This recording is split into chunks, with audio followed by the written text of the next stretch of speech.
Bonjour à tous et bienvenue dans ce nouvel épisode du podcast version 2.0. Aujourd'hui, on va parler d'un sujet qui est essentiel, un sujet qui a finalement le pouvoir de transformer votre vie. A tout de suite.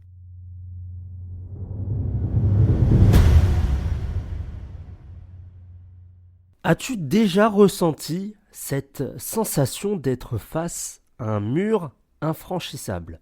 Comme si, peu importe ce que tu faisais, il y avait toujours quelque chose ou quelqu'un pour te rappeler que c'est impossible.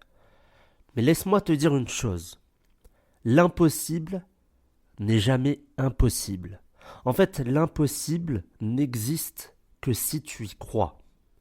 Les plus grandes réussites de ce monde, ils ont commencé par une idée qui semblait irréalisable. Les plus grands visionnaires, les plus grands leaders, les plus grands artistes, inventeurs et entrepreneurs ont tous entendu un jour « c'est impossible ». Mais ils ont choisi de ne pas écouter. Alors aujourd'hui, je vais te donner les clés pour voir au-delà de l'impossible et transformer tes rêves en réalité. L'impossible, ce n'est rien d'autre qu'une croyance limitante. Ce que tu crois impossible aujourd'hui, c'est simplement quelque chose que tu n'as jamais fait ou que personne n'a encore réalisé. Si on regarde l'histoire, avant 1903, voler était impossible. Et il y a eu les frères Wright qui ont fait voler le premier avion. Avant 1954, courir un mile, qui est de l'unité américaine, en moins de 4 minutes, c'était impossible. Et puis il y a Roger Bannister qui l'a fait. Avant les années 2000, envoyer des robots sur Mars était impossible. Et aujourd'hui, il y en a plusieurs. Qu'est-ce que ça prouve finalement ? Eh bien que l'impossible n'est qu'une question de temps. La leçon que tu dois en tirer, c'est que si quelqu'un peut le faire, alors toi aussi. Si personne ne l'a encore fait, alors pourquoi pas toi ?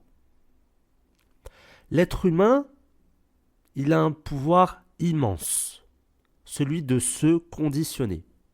Ce que tu crois, tu le deviens. Si tu crois que c'est impossible, ton cerveau trouvera toutes les excuses pour prouver que tu as raison. Mais si tu crois que c'est possible, alors il va commencer à chercher des solutions. C'est ce qu'on appelle tout simplement la loi de l'attraction. D'ailleurs, un des livres de Rhonda Byrne permet de voir un peu la loi de l'attraction sous différentes formes, que ce soit pour l'argent, pour la santé, pour l'amour. Il y a pas mal de livres à ce sujet-là et qui sont très intéressants.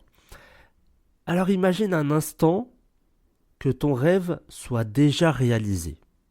On va faire un peu cette loi de l'attraction-là. Ferme les yeux et ressens-le. Qu'est-ce que tu ressens là à cet instant ? Que vois-tu ? Comment ta vie a changé ? Imagine ça pendant quelques minutes. Et la question qu'on pourrait se poser, c'est pourquoi c'est puissant ? Eh bien parce que ton cerveau ne fait pas la différence entre une expérience réelle et une expérience imaginée avec intensité. Et c'est ainsi que les plus grands champions se programment à la réussite. Michael Phelps, multiple champion olympique, il visualisait chaque détail de sa course avant même d'entrer dans l'eau.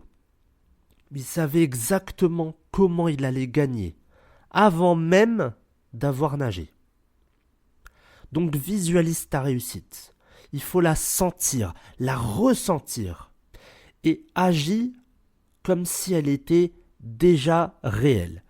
Tu peux par exemple te poser 5-10 minutes le soir. Pendant ces 5-10 minutes, tu vas visualiser la vie que tu veux, dans les moindres détails. par rapport à l'amour, par rapport à ta vie professionnelle, par rapport à l'argent, par rapport à ta santé, qu'importe, dans les moindres détails. Et ça marche aussi, bien évidemment, avec, je prends le thème de la santé, mais ça va marcher aussi pour des personnes qui sont malades, qui vont se dire, mais comment, finalement, on me dit, bon, bah, voilà, on va pas pouvoir vous guérir. Donc c'est ce qui est impossible. La guérison est impossible. On vous dit que voilà, c'est pas la peine, il n'y a pas de traitement, etc., etc. Qu'est-ce que vous pouvez faire maintenant? La solution, c'est de visualiser votre guérison. Ça peut être, par exemple, si, alors je ne vous le souhaite pas, bien évidemment, si vous avez un cancer, imaginez des piranhas, des petits piranhas qui vont manger toutes les cellules cancéreuses. Ça peut être une technique. Donc, visualisez votre vie. Et croire que c'est possible, c'est bien. Agir pour le rendre possible, c'est mieux. En fait, tu peux avoir les meilleures idées du monde, mais sans action, elles resteront juste des idées. Alors il y a 3 lois de l'action massive. Le premier, ça va être de décomposer son objectif. Il ne faut pas penser à gravir la montagne entière. Il faut se concentrer sur le prochain pas. Un petit pas chaque jour, eh bien, il vaut mieux qu'une grande action une fois par an. Un pas après l'autre. Ensuite, il faut passer à l'action, même si tu as peur. La peur, en fait, ce n'est pas l'ennemi. C'est un indicateur que tu es sur le point de grandir. Donc, fais-le malgré la peur. Et ne te compare pas aux autres. Ce qui compte, c'est finalement ton propre chemin. La seule compétition, c'est avec le toi d'hier. C'est pas avec ton voisin, c'est pas avec tes amis, c'est pas avec ta famille, c'est avec toi seul. Et c'est le toi d'hier. L'un des exemples, qui est Will Smith, et finalement la brique, on va l'appeler comme ça l'exemple. En fait, quand il était enfant, son père lui a demandé de construire un mur énorme. Et Will Smith, il a dit, c'est impossible. Et là, son père, il lui a répondu, ne pense pas au mur, pose juste une brique parfaitement chaque jour. Et après des mois, le mur était là. Donc, la leçon que vous pouvez en tirer, c'est de ne pas penser à l'énormité du défi. Il faut en fait se concentrer sur la prochaine brique. Et une des plus grandes raisons pour lesquelles les gens abandonnent, c'est la peur de l'échec. Mais l'échec, comme je le répète dans certains épisodes, ce n'est pas une fatalité, c'est un apprentissage. Échouer, c'est pas la fin. En fait, l'échec, c'est un enseignant. Par exemple, Thomas Edison, il a échoué 10 000 fois avant d'inventer l'ampoule électrique. Quand on lui a demandé comment il a vécu tous ses échecs, il a répondu « Je n'ai pas échoué 10 000 fois, j'ai simplement trouvé 10 000 façons qui ne fonctionnent pas. » Oprah Winfrey, elle a été rejetée de son premier poste à la télévision. Et aujourd'hui, elle est milliardaire et elle influence des millions de personnes. Ou alors J.K. Rowling, qui est l'auteur de Harry Potter. On a fait d'ailleurs un épisode sur le podcast version 2.0.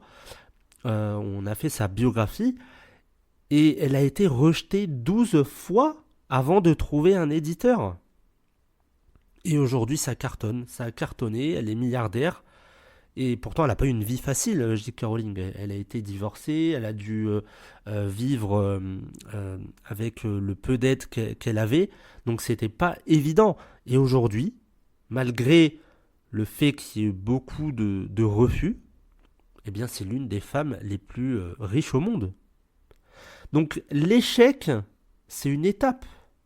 Ceux qui réussissent, ce ne sont pas ceux qui ne tombent jamais. En fait, ce sont ceux qui se relèvent encore et encore. C'est ce qui s'appelle tout simplement la persévérance. Et il faut y croire. Quand vous avez une passion, que c'est à l'intérieur de vous, votre objectif, c'est d'y arriver. Il n'y a pas de plan B, de plan C. Non, non. L'objectif, c'est d'y arriver. Et vous allez vous prendre des claques. La vie, en fait, va vous mettre à genoux. Mais par contre, ne mettez jamais les deux genoux à terre, mettez-en qu'un. Parce que ça va prouver déjà votre force de continuer et ça va vous permettre de vous relever. Il y a aussi un point clé, un facteur aussi important pour réussir. C'est l'entourage. En fait, l'entourage, c'est l'accélérateur ou alors, malheureusement, le frein de ton succès. Tu es la moyenne des 5 personnes avec qui tu passes le plus de temps. Si tu es entouré de personnes négatives, de personnes qui vont te dire c'est impossible, tu n'y arriveras pas, ça sert à rien, eh bien tôt ou tard, tu vas finir par les croire. Mais si tu t'entoures de personnes inspirantes qui te poussent à aller plus loin, alors l'impossible devient possible. Donc regarde ton entourage. Est-ce qu'ils vont t'élever ou est-ce qu'ils vont te freiner? Si tu veux voler avec les aigles, arrête de nager avec les canards. C'est une des phrases qui peut être bien. Voilà. Si on veut aller au sommet, il faut monter avec des personnes qui vont croire en toi et qui vont t'aider, qui vont te soutenir. Parce que oui, l'entourage, finalement, c'est peut-être même le facteur le plus important. Il y a énormément de personnes que je peux rencontrer au quotidien qui vont freiner leurs amis, leurs enfants même. Il y a des parents qui vont tout simplement dire à leurs enfants non, tu n'y arriveras pas, ou non, t'es nul, qu'est-ce que tu vas faire de ta vie c'est juste incroyable de voir autant de négativité au sein de notre société. Et c'est malheureux parce que finalement, on le voit des années après, ce sont des enfants qui n'y arrivent pas à l'école, qui finalement ne font pas forcément de grandes études. Je ne parle pas en général, bien évidemment. Peut-être une bonne partie réussissent finalement à se libérer de ces schémas qui sont toxiques. Mais il y a beaucoup de personnes, beaucoup d'enfants qui vont avoir un frein, qui vont avoir un mur devant eux et ils vont abandonner. Et comme je vous l'ai dit, et par rapport aux nombreux exemples qu'on a pu voir, il faut persévérer. Il faut se relever, continuer encore et encore. Parce que l'impossible, c'est jamais impossible. En fait, il faut juste faire le premier pas. Et se dire, bon, peut-être que personne ne l'a fait, mais moi je vais le faire. Et c'est ça. Ce qui est impossible aujourd'hui, c'est parce qu'on n'a pas trouvé quelqu'un qui l'a encore fait. C'est tout. Et peut-être que dans 10 ans, on dira, ah, effectivement, c'est possible. Et c'est une question parfois de temps. Et peut-être que vous avez une solution, vous avez une idée géniale. Et il y a beaucoup de personnes qui vont vous dire, oui, mais non, mais tu sais, ça n'existe pas, c'est impossible. Aujourd'hui, il y a la crise, aujourd'hui, il y a ceci, il y a cela. Tu n'y arriveras pas, tu n'as pas les moyens, tu n'as pas les compétences. Donc, des personnes qui vont vous stopper, qui vont vous mettre des freins. Mais il ne faut pas écouter ces personnes-là, même si, malheureusement, c'est votre famille. Vous avez une passion, vous avez un objectif, c'est de gagner, tout simplement. Voilà pour cet épisode, j'espère qu'il vous aura plu. Donc, pour conclure, l'impossible en fait, c'est qu'une excuse pour ne pas essayer. Aujourd'hui, je veux que tu prennes une décision. Quel est ce rêve que tu crois impossible? Et finalement, quel petit pas tu peux faire aujourd'hui pour te rapprocher de sa réalisation? Et rappelle-toi, pour terminer cet épisode, ce n'est pas parce que c'est difficile que tu ne peux pas le faire. C'est parce que tu ne l'as pas encore fait que ça te semble difficile. Merci de m'avoir écouté jusqu'au bout. Si cet épisode t'a inspiré, partage-le à quelqu'un qui a besoin de l'entendre et surtout, passe à l'action. Bonne semaine à tous et je vous retrouverai que dans 2 semaines puisque la semaine prochaine, c'est les vacances pour moi. Bonne semaine à tous.